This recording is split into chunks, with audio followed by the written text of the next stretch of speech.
wasallam. Sirrul Fatihah.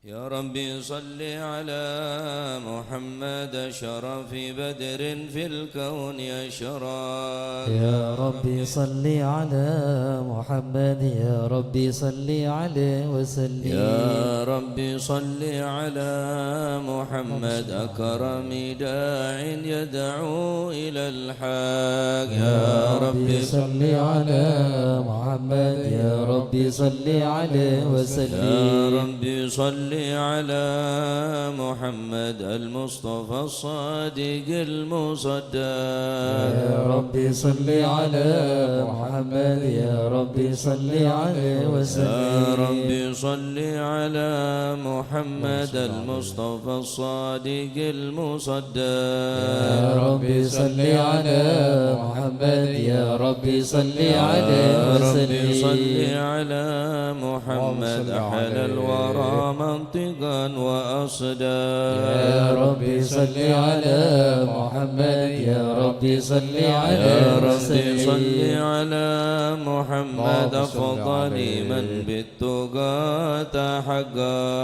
يا ربي صل على محمد يا ربي صل عليه وسلم. يا ربي صل على محمد من بالسخاء والوفاء تخلق. يا ربي صل على محمد يا ربي صل عليه وسلم. يا ربي صل على محمد واجمع من الشمل ما تفرق. يا ربي صل على محمد يا ربي صل عليه يا وسلم. ربي صل على محمد وصله وسهل ما قد تعود. يا ربي صل على محمد يا ربي صل عليه وسلم. يا ربي صل على محمد وافتح من الخير كل مغلق. يا ربي صل على محمد يا ربي صل عليه وسلم. يا ربي صل على محمد وآله ومن بالنبي تعلق. يا ربي صل على محمد يا ربي صل عليه يا ربي وسلم. صل على محمد وآله ومن للحبيب عشاق. يا ربي صل على محمد يا ربي صل عليه وسلم. ربي صل على محمد ومن بحبل النبي توثق.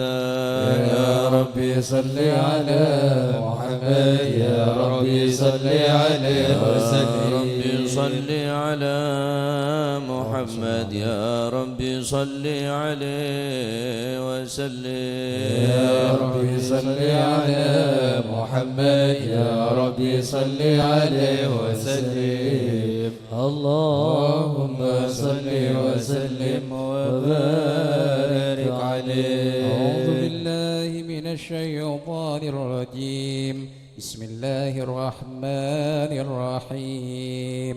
إنا فتحنا لك فتحا مبينا ليغفر لك الله ما تقدم من ذنبك وما تأخر ويتم نعمته عليك ويهديك صراطا مستقيما صلى الله وينصرك الله نصرا عزيزا.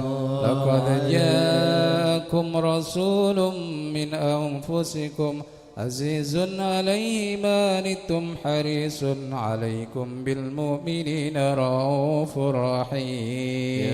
يا رحيم. فإن تولوا فقل حسبي الله حسبي الله لا إله إلا هو عليه توكلت وهو رب العرش العظيم. عظيم. إن الله وملائكته يصلون على النبي يا أيها الذين آمنوا صلوا عليه وسلموا تسليما اللهم صل وسلم وبارك عليه. السلام عليك زين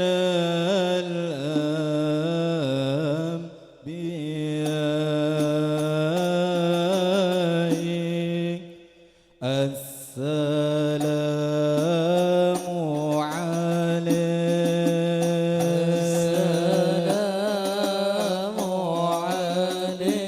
عليك زين الأنبياء السلام عليك السلام عليك أتقى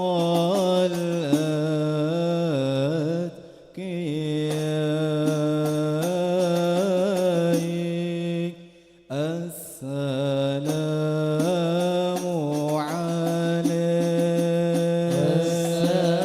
السلام عليك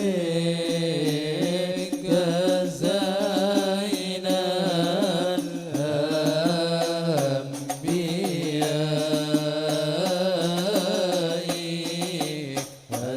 السلام عليك السلام عليك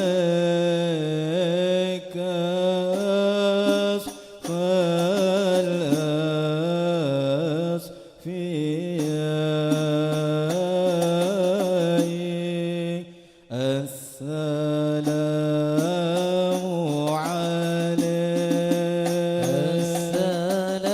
السلام عليك زين الأنبياء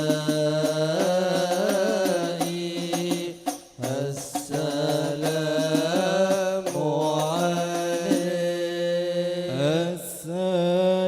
السلام عليك أزكى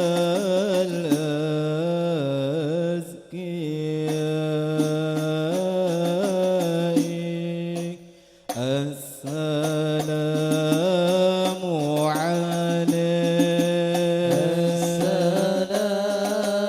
السلام عليك زين الأنبياء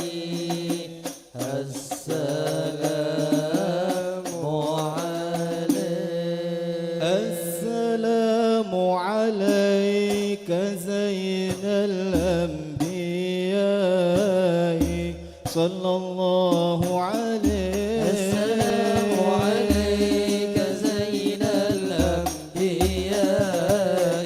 صلى الله عليه السلام عليك أحمد يا حبيبي صلى الله عليه السلام عليك زين الأنبياء صلى الله عليه السلام عليك يا مسكي وطيبي صلى الله عليه السلام عليك زين الأنبياء صلى الله عليه السلام عليك يا حماجد صلى الله عليه السلام عليك زين الأنبياء صلى الله عليه السلام عليك زين الأنبياء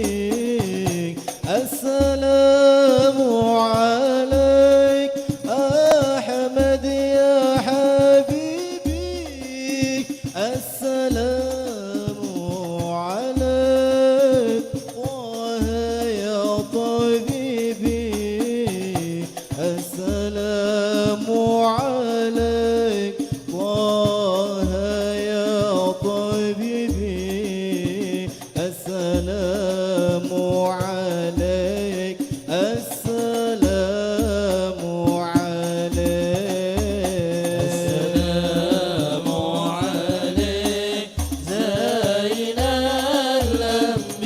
الأنبياء السلام عليك أتقى الأتقياء السلام عليك زين الأنبياء السلام عليك أتقى الأتقياء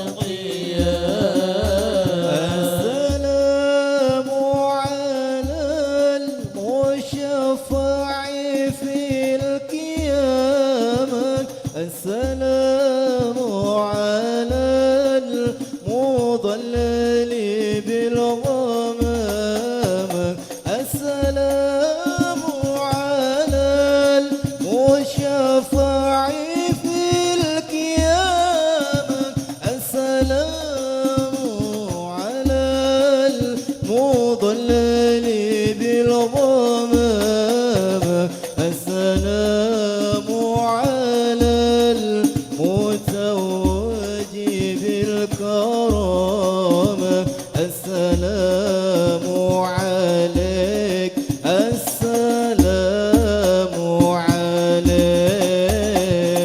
السلام عليك زين الأنبياء السلام عليك أتقى الأتقياء السلام عليك زين الأنبياء السلام عليك أتقى الأتقياء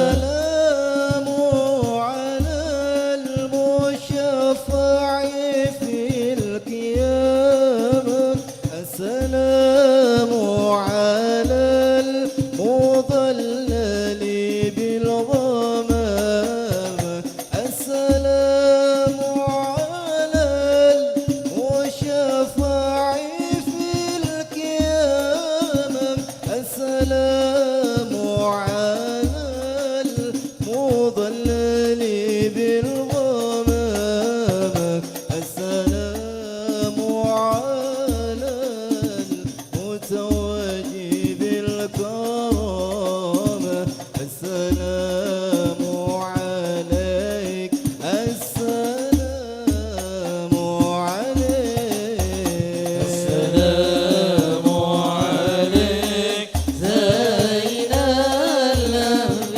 الأنبياء السلام عليك أتقى الأتقياء السلام عليك زين الأنبياء السلام عليك أتقى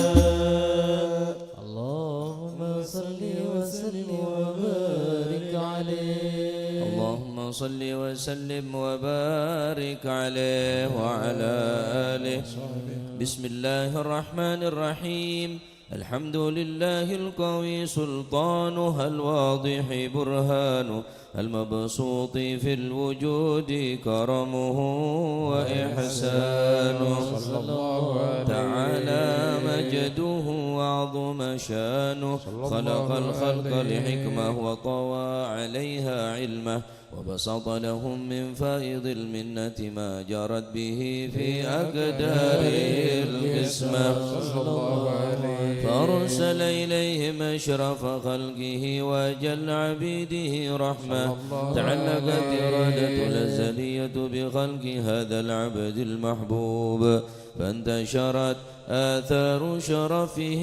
في عوالم الشهادة والغيوب فما أجل هذا المن الذي تكرم به المنان وما أعظم هذا الفضل الذي برز من حضرة الإحسان صورة كاملة ظهرت في هيكل محمود تنظرت بوجودها كناف الوجود وطرزت برد العوالم بطراز التكريم اللهم صل وسلم أشرف الصلاة والتسليم على سيدنا ونبينا محمد الرؤوف الرحيم اللهم صل وسلم وبارك عليه اللهم صل وسلم وبارك عليه تجلى الحق في عالم قدسه الواسع تجليا قضى بانتشار فضله في القريب والشاسع فله الحمد الذي لا تنحصر أفراده بتعداد ولا يمل تكراره بكثرة ترداد حيث أبرز من عالم الإمكان صورة هذا الإنسان صلى الله عليه يتشرف بوجود ثقلان وتنتشر أسراره في الأكوان فما من سر اتصل به قلب منيب إلا من سوابغ فضل الله على هذا الحبيب صلى الله عليه يا لقلب سروره قد توالى بحبيب عمن لنا من والا جل من شرف الوجود بنور غمر الكون بهجة وجمالا وترقى في الحسن على مقام وتناهى في مجده وتعالى لهضت العيون فيما اجتلته بشرا كاملا يزيغ الضلالا وهو من فوق علم ما قدرت رفعة في شؤونه وكمالا فسبحان الذي أبرز من حضرة الامتنان ما يعجز عن وصفه اللسان ويحار في تعقل معانيه الجلال انتشر منه في عالم البطون والظهور ما ملأ الوجود الخلقي نور فتبارك الله من إله كريم بشرتنا آياته بالذكر الحكيم ببشارة لقد جاءكم رسول من أنفسكم عزيز عليه ما عنتم حريص عليكم بالمؤمنين رؤوف رحيم فمن فاجأت هذه البشارة ونقاها بقلب سليم فقد هدي إلى صراط مستقيم اللهم صل وسلم أشرف الصلاة والتسليم على سيدنا ونبينا محمد الرؤوف الرحيم اللهم صل وسلم وبارك عليه اللهم صل وسلم وبارك عليه واشهد ان لا اله الا الله وحده لا شريك له شهادة تعرب بها اللسان عما تضم له الجنان من التشديق بها والإذعان صلى الله عليه تثبت بها في الصدور من الإيمان قواعد وتلوح على لليقين من سر ذلك الإذعان والتصديق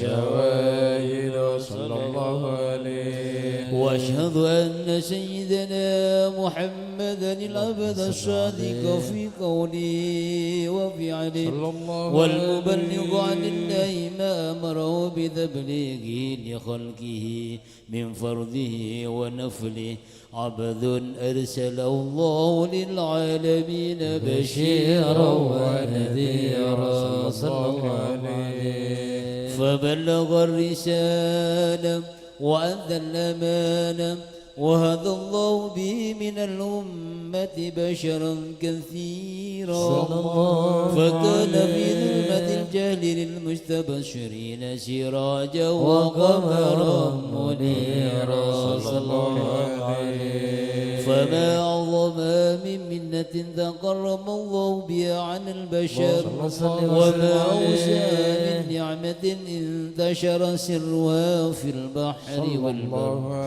اللهم صل وسلم بأجل الصلوات وأجمعها وأزكى التحيات وأوسعها على هذا العبد الذي وفى بحق العبودية صلى الله عليه وبرز بها في خلعة الجمال وقام بحق الربوبية في مواطن الخدمة لله وأقبل عليه غاية الإقبال صلى الله عليه صلاة يتصل بها روح المصلي عليه به فينبسط في قلبه نور سر تعلقه به وحبه ويبدأ بها بعناية الله في حزبه وعلى آله وصحبه الذين ارتقوا صحوة المجد بقربه صلى الله عليه وتفيأوا ظلال الشرف الأصلي بوده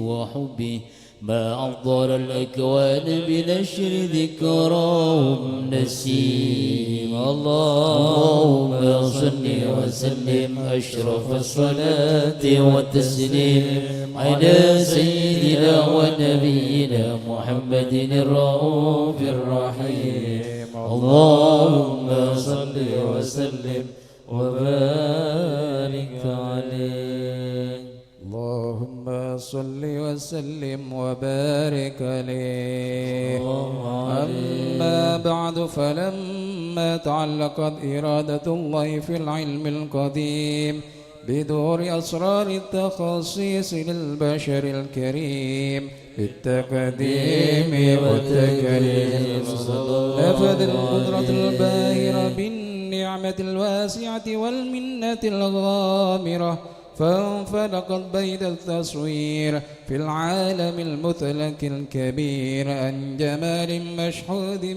بالعين حاول لوصف الكمال المتلك والحسن التام والزين صلى الله عليه فتنقل ذلك الجمال الميمون في الأصلاب الكريمة والبطون فما من صلب ضمه إلا وتمت عليه من الله النعمة صلى الله عليه هو القمر التام الذي يتنقل في بروجه ليتشرف بموطن استقراره وموضع خروجه وقد قضت الأقدار الأزلية بما قضت وأدخرت من سر هذا النور ما أدخرت وخصصت به من خصصت فكان مستقره في الأصلاب الفاخرة والأرحام الشريفة الطاهرة حتى برز في عالم الشهادة بشرا لا كالبشر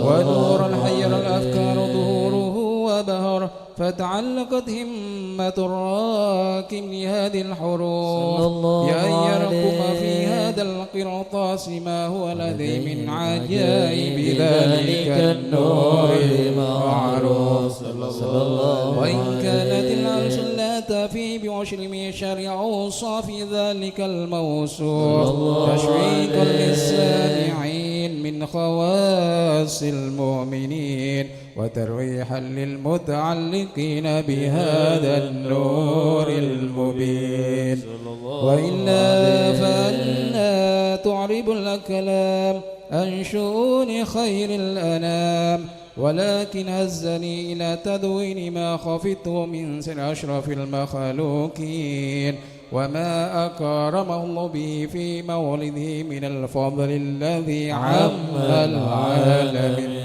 وما كان يدعو في الكون منشورة على مر الأيام والشهور والسنين داعي التعلق بهذه الحضرة الكريمة ولا يتشوق إلى السمع أوصافها العظيمة ولعل الله ينفع به المتكلم والسامع فيدخلني في شفاعة هذا النبي الشافي ويتروحني بروح ذلك النعيم. اللهم صل وسلم أشرف الصلاة والتسليم على سيدنا ونبينا محمد الرؤوف الرحيم. اللهم صل وسلم وبارك عليه.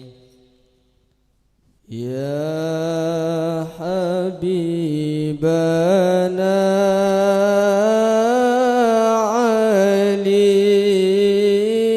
علي شايل الله شايل الله يا إمام ابني الإمام شايل الله شايل الله يا حبيبنا علي شايل الله شايل الله يا إمام ابني الإمام شايل الله شايل الله قد حضرنا مجمع القوم الكرام قوم الكرام وبلغنا ما طلبنا من مطالب والمرام مطالب والمرام يا حبيبنا علي شايل الله شايل الله يا إمام ابني الإمام شايل الله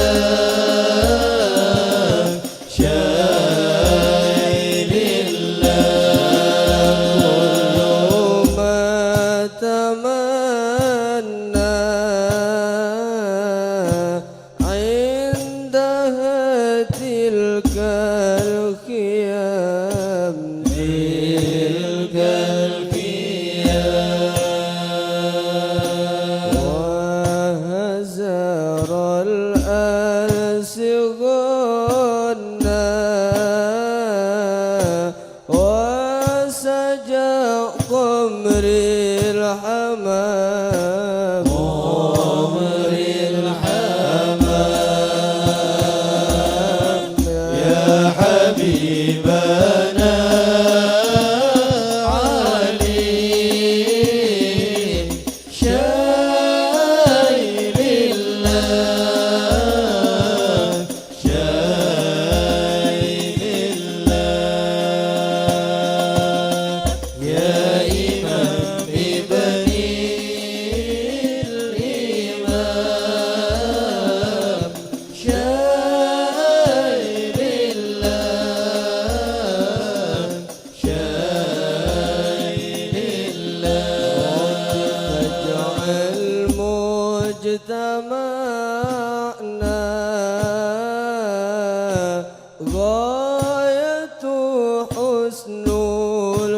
الختام حسن الختام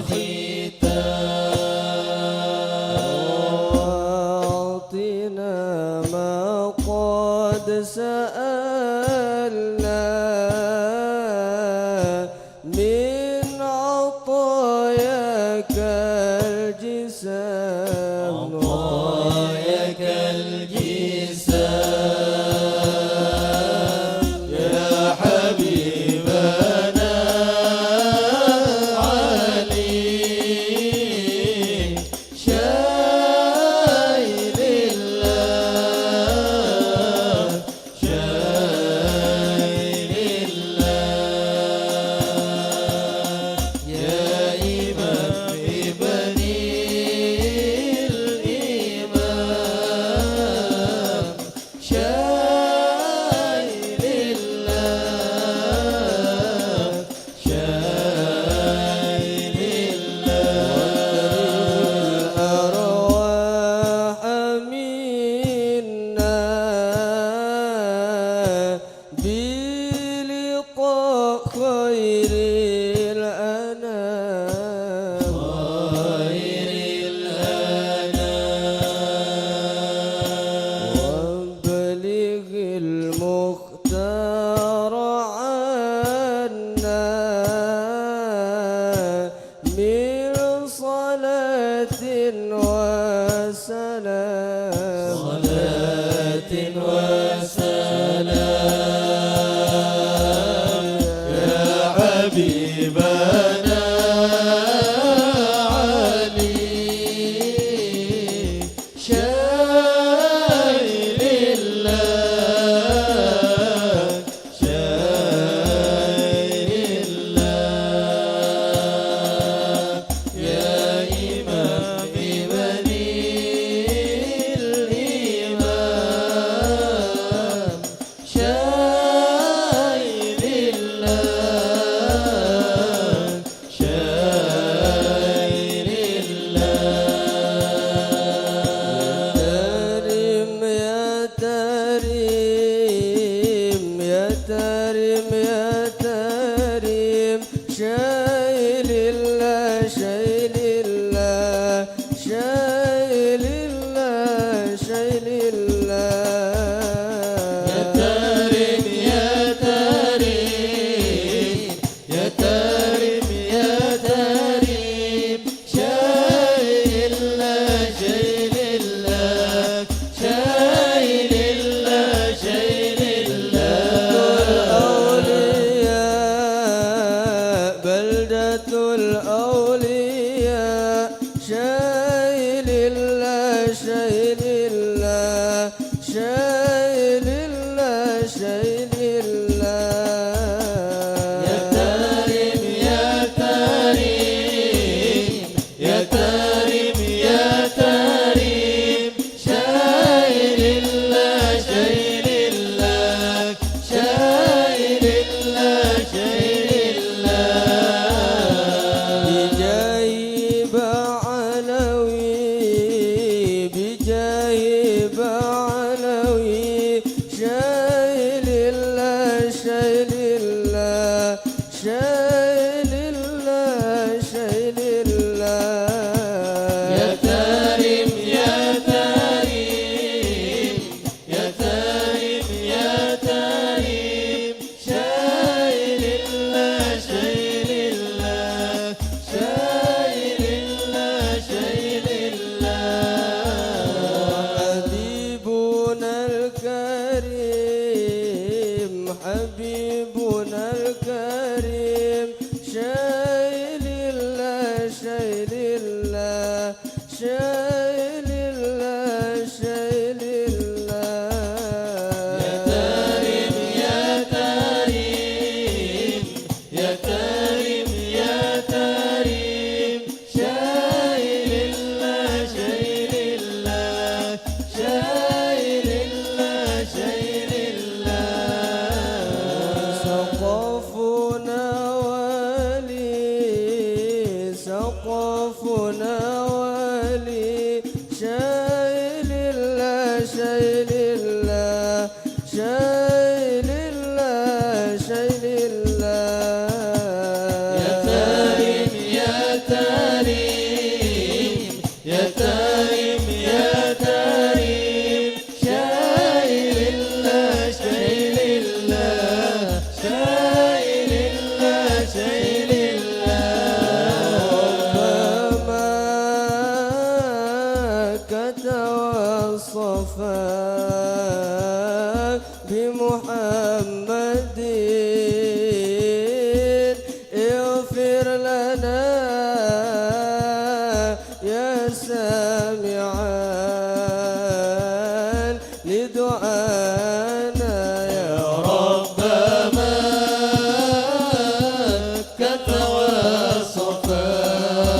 كتوصفا بمحمد اغفر لنا يا سامعا لدعانا إلى إن جئت واد المنحنى فاخطط به وانزل على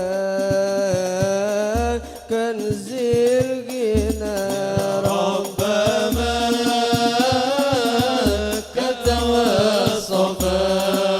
كتوصفا بمحمد اغفر لنا يا سامعا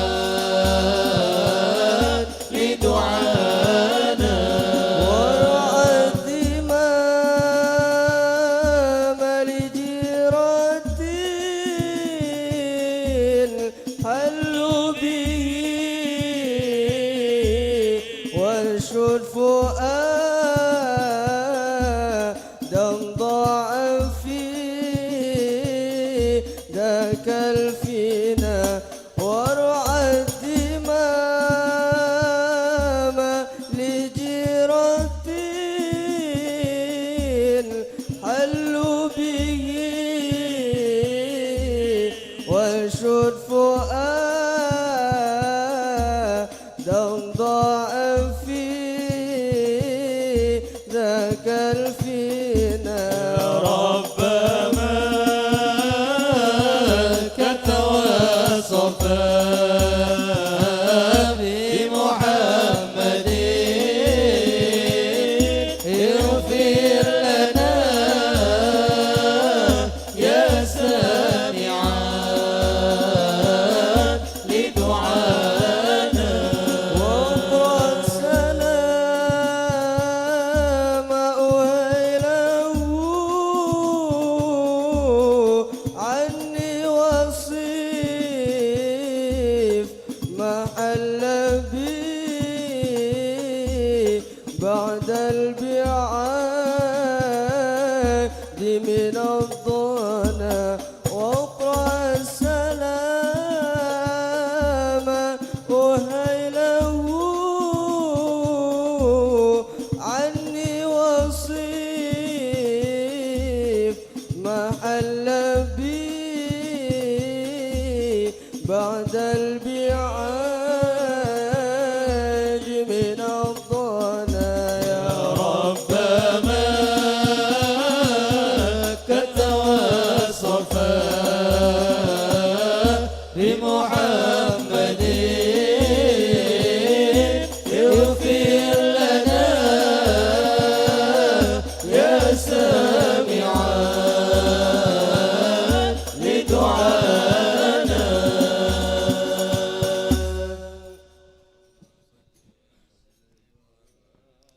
اللهم صل وسلم وبارك عليه وعلى آله وصحبه وقد آن للقلم يخط ما حركته فيه الأنامل بما استفاده الفهم من صفات هذا العبد المحبوب الكامل صلى الله عليه والشمائل التي أحسن الشمائل وهنا حسن أن نثبت ما بلغ إلينا في شأن هذا الحبيب من أخبار وآثار يتشرف بكتابة القلم والقرطاس وتتنزه في حدائق الأسماء والأبصار.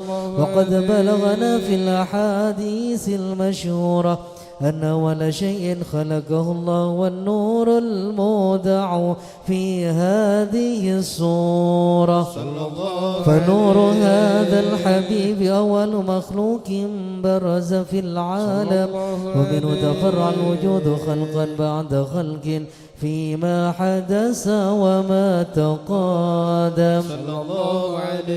وقد أخرج عبد الرزاق بسند عن جابر بن عبد الله الأنصاري رضي الله عنهما قال: قلت يا رسول الله بأبي وأمي أخبرني عن أول شيء خلقه الله قبل الأشياء. قال: يا جابر إن الله خلق قبل الأشياء نور نبيك محمد صلى الله عليه وسلم من نوره. وقد ورد من حديث أبي هريرة رضي الله عنه أنه قال: قال رسول الله صلى الله عليه وسلم: كنت أول النبيين في الخلق وآخرهم في البعث. وقد تعددت الروايات بأنه أول الخلق وجودا وأشرف مولودا. ولما كانت السعادة الأبدية لها ملاحظة خفية اختصت من شاءت من البرية بكمال الخصوصية، فاستودعت هذا النور المبين أصلاب وبطون من شرفته من العالمين، فتنقل هذا النور من صلب آدم ونوح وإبراهيم حتى أوصلت يد العلم القديم إلى من خصصت بتكريم أبي الكريم عبد الله بن عبد المطلب ذي القدر العظيم، وأمي التي في المخاوف آمنة السيدة الكريمة آمنة، فتلقاه صلب عبد الله فألقاه إلى بطنها، فضمت أحشاؤها بمعونة الله محافظة على حق هذه الدرة وصونها، فحملته برعاية الله كما ورد عنها حملا خفيفا لا تجد له ثقلا ولا تشكو منه علما ولا عللا، حتى مر الشهر بعد شهر من حمله وقرب وقت بروز العالم الشهادة لتنبسط على أهل هذا العالم فيوضات فضله وتنتشر في آثار مجده الصميم. اللهم صل وسلم أشرف الصلاة والتسليم على سيدنا ونبينا محمد الرؤوف الرحيم. اللهم صل وسلم وبارك عليه. اللهم صل وسلم وبارك عليه وعلى آله. ومنذ علقت به هذه الذرة المكنونة والجوهرة المصونة والكون كله يصبح ويمسي في سرور وابتهاج بقرب ذور إشراق هذا السراج، والعيون متشوفة إلى بروز متشوقة إلى التقاط جواهر كنوز صلى الله عليه. وكل دابة لقريش نطقت بفصيح العبارة معلنة بكمال البشارة، وما من حامل حملا في ذلك العام إلا أتت بحملها بغلام من بركات وسعادة هذا الإمام صلى الله عليه. ولم تزل الأرض والسماوات متضمخة بعذر الفرح بملاقاة أشرف البريات صلى الله عليه وخروجه من عالم الخفاء إلى عالم الظهور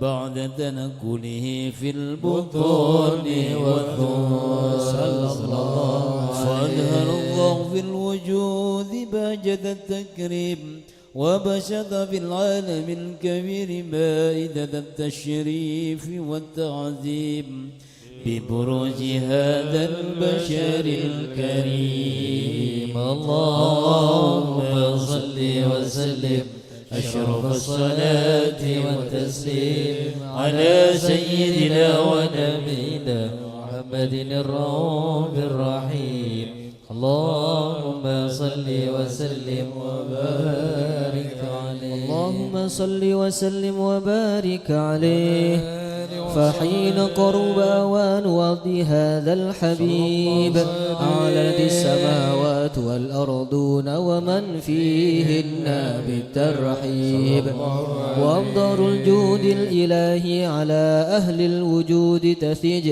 وألسنة الملائكة بالتبشير للعالمين تعيد سبحان الله والحمد لله لا إله إلا الله والله أكبر سبحان الله والحمد لله ولا إله إلا الله والله أكبر سبحان الله والحمد لله ولا إله إلا الله والله أكبر والقدرة كشفت غناء هذا المستور ليبرز نوره كاملا في عالم الظهور نورا فاق كل نور وأنفذ الحق حكمه على من أتم الله عليه النعمة من خواص الأمة أن يحضر عند وضعه أمة تأنيسا لجنابها المسعود ومشاركة لها في هذا السماط الممدود فحضرت بتوفيق الله سيدة مريم والسيدة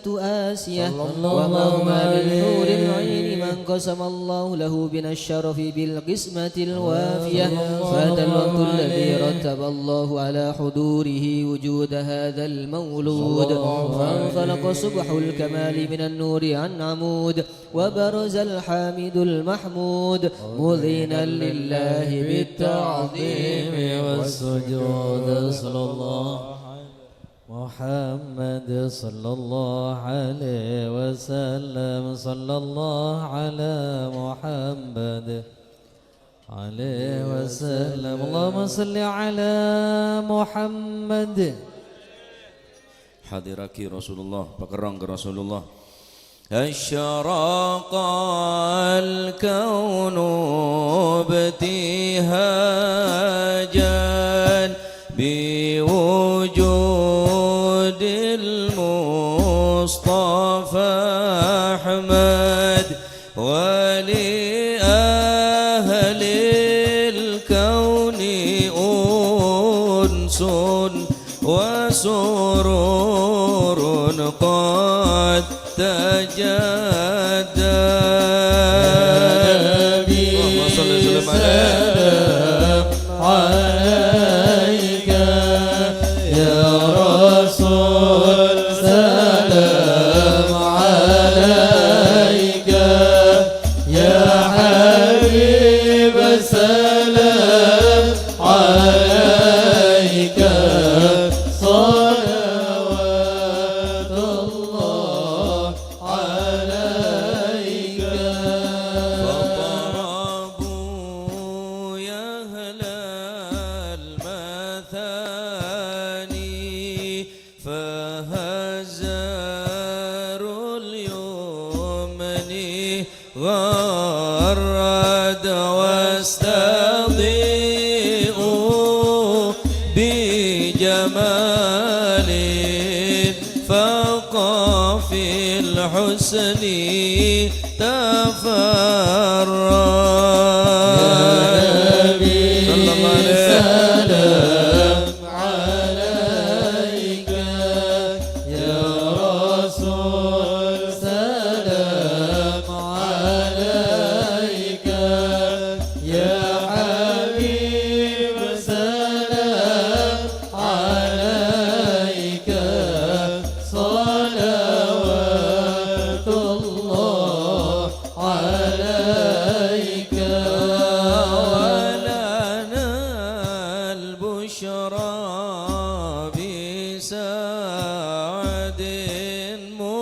مستمر ليس ينفد حيث أوتينا عطاء جمع الفخر المؤبى. الحمد لله. سلام عليك يا رسول سلام عليك يا حبيب سلام عليك صلوات الله عليك. فلربي كل حمد جل أن يحصره العد إذا حبانا بوجود المصطفى الهادي محمد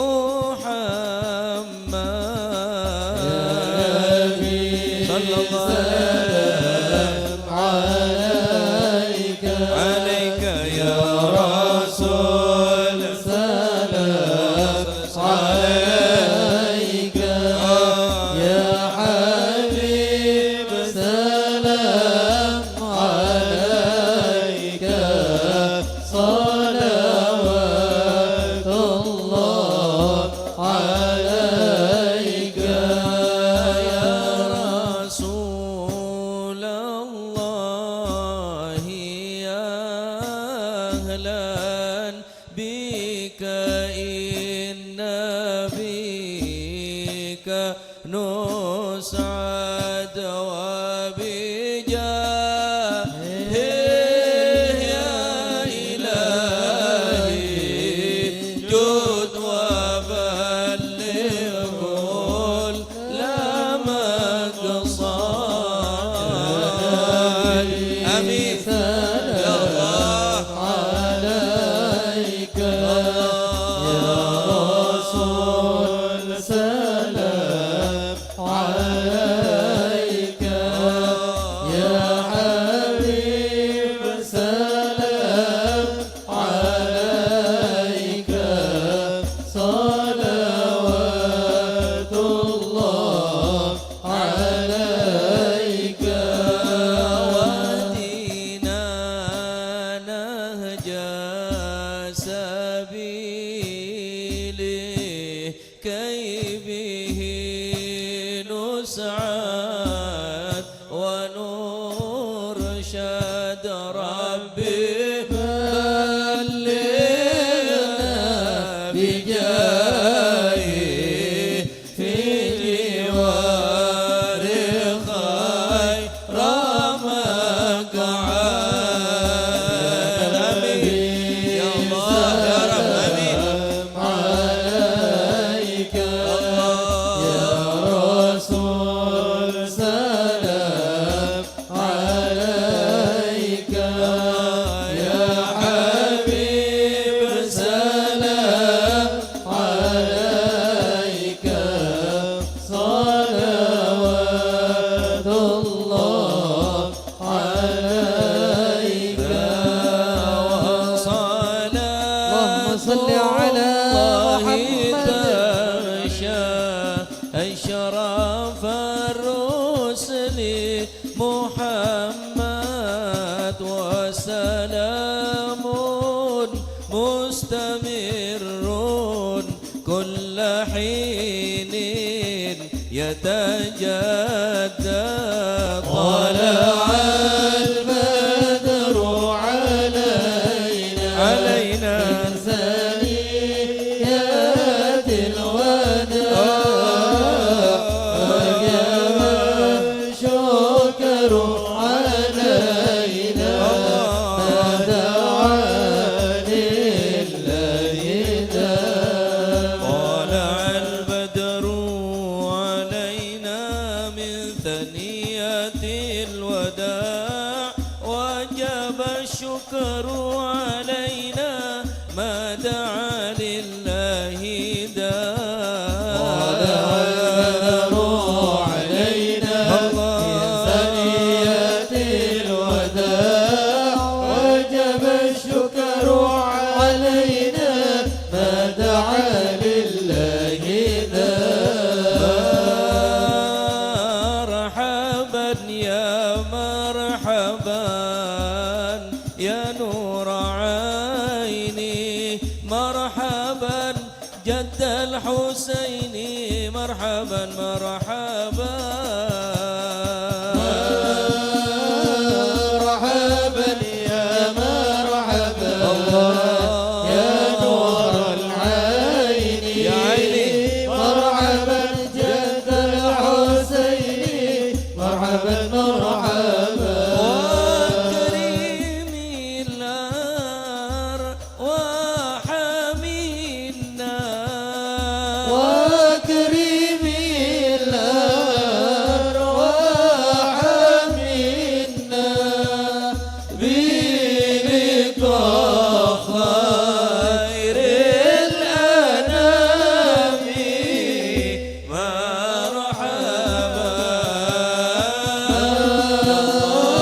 مرحبا يا مرحبا يا نور العين مرحبا جد الحسين مرحبا مرحبا على محمد صلى الله عليه وسلم صلى الله على محمد يا ربي صل وسلم يا نبي سلام عليك يا رسول سلام عليك يا حبيب سلام عليك صلوات الله عليك اللهم صل على محمد. اللهم صل وسلم وبارك عليه وعلى آله وهنا برز صلى الله عليه وسلم من بطن أمه برز رافعا طرفه إلى السماء معميا بذلك الرفع إلى أن له شرفا على مجد وسماء وكان وقت مولد سيد الكونين من الشهور شهر ربيع الأول ومن الأيام يوم الاثنين وموضع ولادتي وقبري بالحرمين وقد ورد أنه صلى الله عليه وسلم ولد مختونا مكحولا مقطوعا سرا صلى الله عليه تولت ذلك لشرفي عند الله أيدي القدرى وما برجي إلى هذا العالم ظهر من العجائب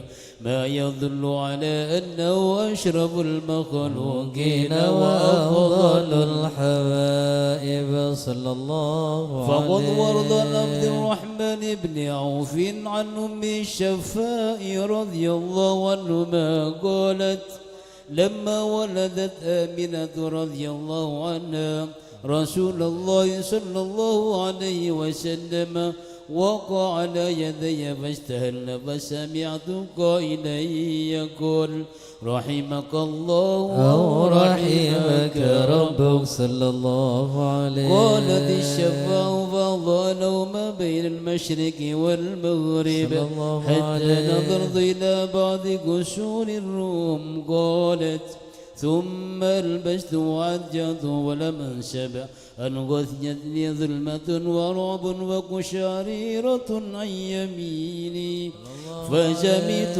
قائلا يقول أين ذهبت بي قال إلى المغرب صلى الله عليه. وأشفر ذلك عني ثم عاوذني الرعب والظلمة والقشعريرة عن يشاري فسمعت قائلا يقول أين ذهبت بي قال إلى المشرق صلى الله عليه. قالت فلم يزل الحديث مني على بال حتى بعث الله فقلت من أول الناس سلاما وكم ترجمت السنة من عظيم المعجزات وباهر الآيات البينات بما يقضي بعظيم شرفه عند مولاه صلى الله وأن عين إليتي في كل حين ترعاه وأنه الهادي إلى الصراط المستقيم اللهم صل وسلم أشرف الصلاة والتسليم على سيدنا ونبينا محمد الرؤوف الرحيم اللهم صل وسلم وبارك عليه. بسم الله الحمد لله والصلاة والسلام على سيدنا رسول الله محمد بن عبد الله وعلى آله وصحبه ومن والاه ولا حول ولا قوة إلا بالله. رب اشرح لي صدري ويسر لي أمري واحلل عقدة من لساني يفقهوا قولي. أما بعد. Habib Zain bin Ibrahim bin Smith setelah menerangkan tentang ilmu, beliau mencontohkan sebagian orang yang ahli ilm. Qala al-Imam an-Nawawi rahimahullahu nasha'a asy-Syafi'i radhiyallahu anhu yatiman fi hijri ummihi fi qillati 'aishin wa dhiki halin wa kana fi sibahu yujalisul ulama wa yaktubu ma yastafiduhu fil 'idam wa nahwihi li'azzihi anil waraq hatta mala'a minhal khabaya. Imam Nawawi bercerita, Imam Syafi'i itu hidup dalam keadaan yatim, ditinggal ayahnya dalam keadaan yatim beliau. Fi qillati 'aish, miskin. Imam Syafi'i itu hidupnya yatim dan miskin, tidak punya uang, tidak punya apapun, katanya Imamun Nawawi.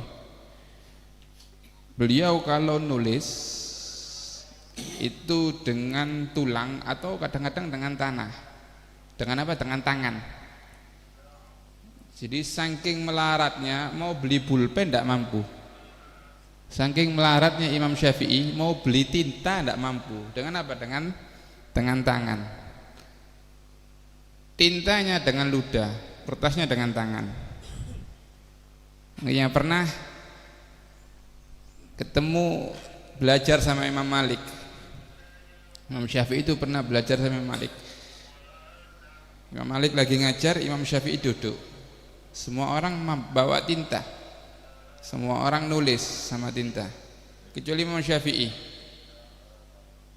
Tintanya pakai ludah, kertasnya pakai tangan. Terus dilihat sama Imam Malik, siapa anak ini?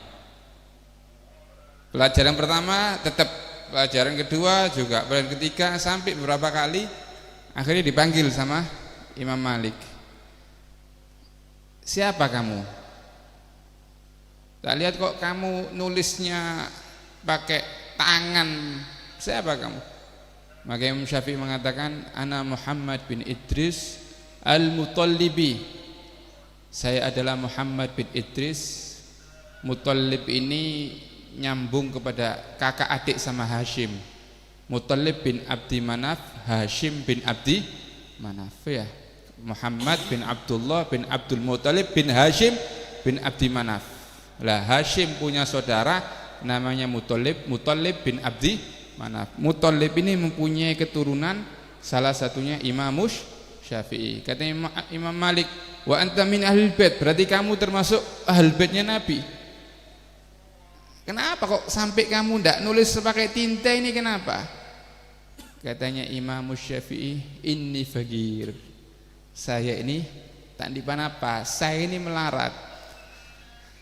Akhirnya ditanya sama Malik, paham kamu? Yang saya terangkan apal kamu? Apal?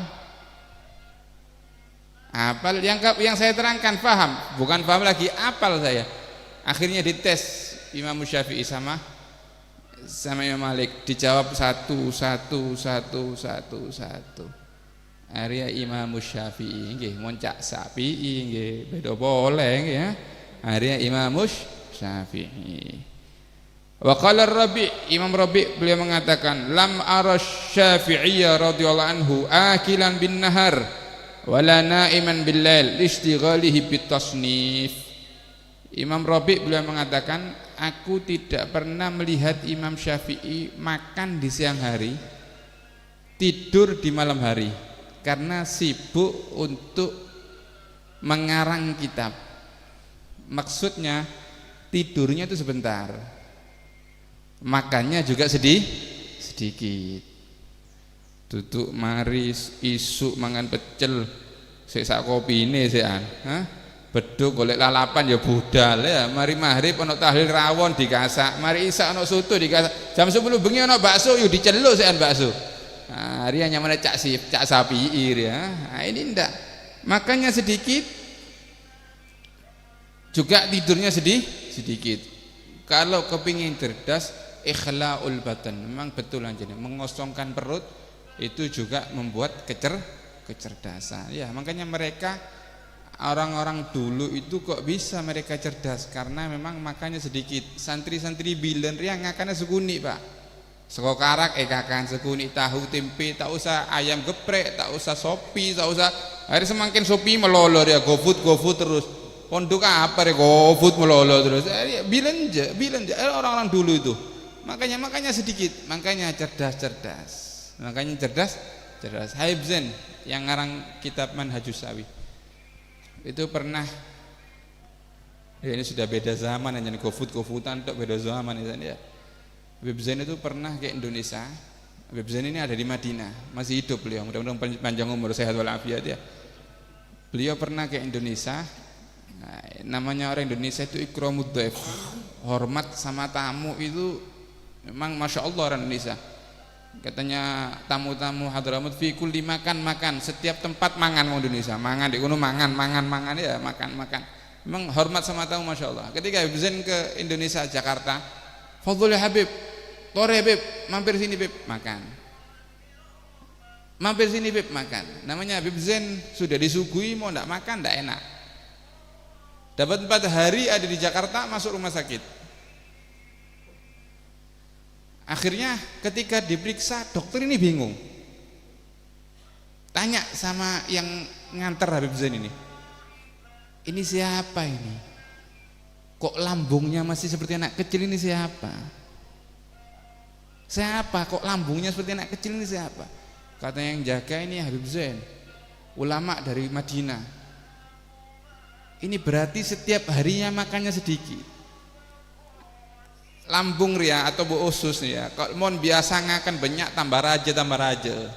Ada polempur ya, ada bego polempur ya. Banyak ngakan berarti. Kan ini tambah raja memang tambah besar. Kalau sudah biasa kecil, makan sedikit pun kenyang sudah. Jadi Habib Zain itu hidupnya makannya sedikit. Makanya sedikit. Sampai kalau makanya melihat manakibnya Syekh Abdul Qadir, makan kurma cuma 3 butir, makan kurma cuma buat butir kuat. Ya karena memang setiap harinya makannya sedikit. Mau mbak Abar yang akan terus. Udah mujahir kakan, udah banteng kakan. Olah kakan dengar. Olah kakan. Welutri ya. Harialah. Kalau kita lihat mereka itu sedikit mah, kan kayak bateri. Moyo itu jam 10 makan, jam 10 pagi, jam 10 malam buka sak sahore. Jadi makannya 1 hari cuma 1 kali. Buka sak sahore ya apa sampean? Buka sak sahore. Nah, inilah supaya hiddatul akal. Kalau makan sedikit ini supaya cerdas ya. Jadi irit sampean aja oleh mangan akeh nek sampean ya. Janyak menyak cerdas kakek nggih supaya Imam Syafi'i ya. Nah, ini noro Imam Syafi'i. Insyaallah kita mendapatkan barokahnya Imam Syafi'i. Umur 7 tahun hafal Al-Qur'an, umur 10 tahun sudah hafal Muwatta Imam Syafi'i radhiyallahu anhu. Ayo yang kita ini umpama sik kasep, ayo kita jangan sampai anak kita tidak punya ilmu. Amin ya rabbal alamin. Mudah-mudahan anak kita menjadi min ahlil ilm, min ahlil Quran. Amin ya rabbal alamin. Rabbana fa'na bi barakatihim wa hadinal husna bi hurmatihim wa amitna fi tariqatihim وأمتنا في طريقتهم ومعافاة فتنه. هذا مني والسلام عليكم ورحمة الله تعالى وبركاته. اللهم صل وسلم وبارك عليه وعلى آله. بسم الله الرحمن الرحيم. الحمد لله رب العالمين. ولما نظم الفكر من درار الأوصاف المحمدية عقودا توجهت إلى الله متوسلا بسيدي وحبيبي محمد صلى الله عليه وسلم يجعل سعي فيه مشكورا وفعلي فيه محمودا ويتوب عملي في الأعمال المقبولة وتوجهي في التوجهات الخالصة والصلات الموصولة.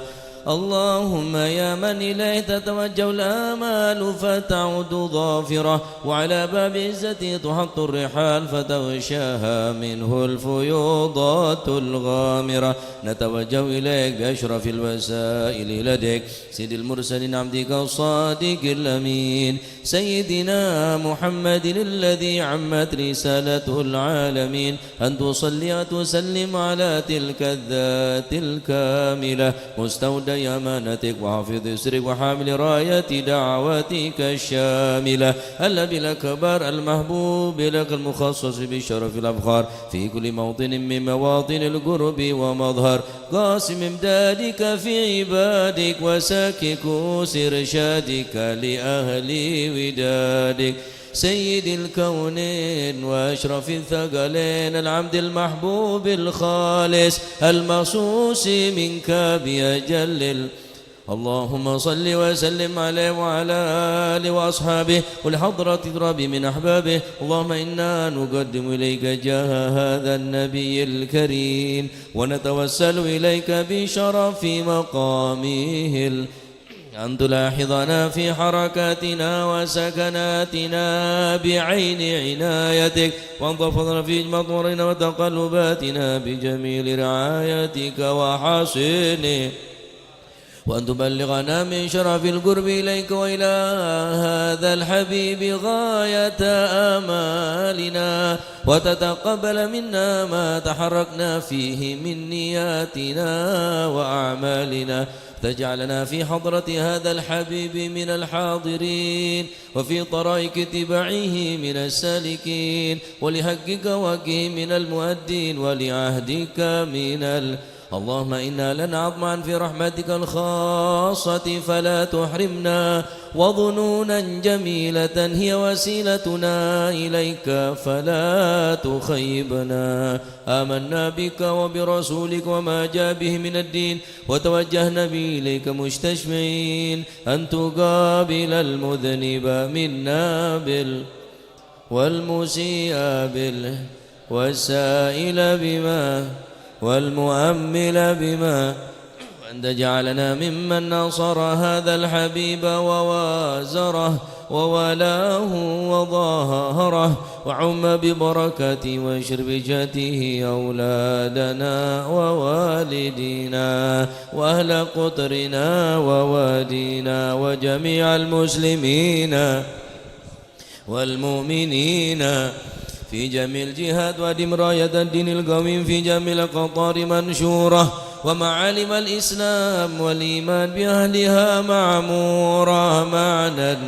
واكشف اللهم كربة المكروبين وقضي دين المدينين واغفر للمذنبين وتقبل توبة التائبين وانشر رحمتك على عبادك المؤمنين أجمعين واكفي شر المعتدين والظالمين وابسط العدل بولاة الحق في جميع النواحي والأقطار وأيدهم بتأييد من عندك ونصر على المعاندين من المنافقين والكفار واجعلنا يا ربي في الحصن الحصين من جميع وفي الهرز المكين من الذنوب وأدمنا في العمل بطاعتك والصدق في خدمتك قائمين وإذا توفيتنا فتوفنا مسلمين مؤمنين وختم لنا منك بخير. صل وسلم على هذا الحبيب المحبوب للأجسام والأرواح والقلوب وعلى آله وصحبه ومن إليه منسوب وآخر دعوانا الحمد لله رب العالمين. فضل سبحان ربك رب العزة عما يصفون وسلام على المرسلين والحمد لله رب العالمين. لا حضرة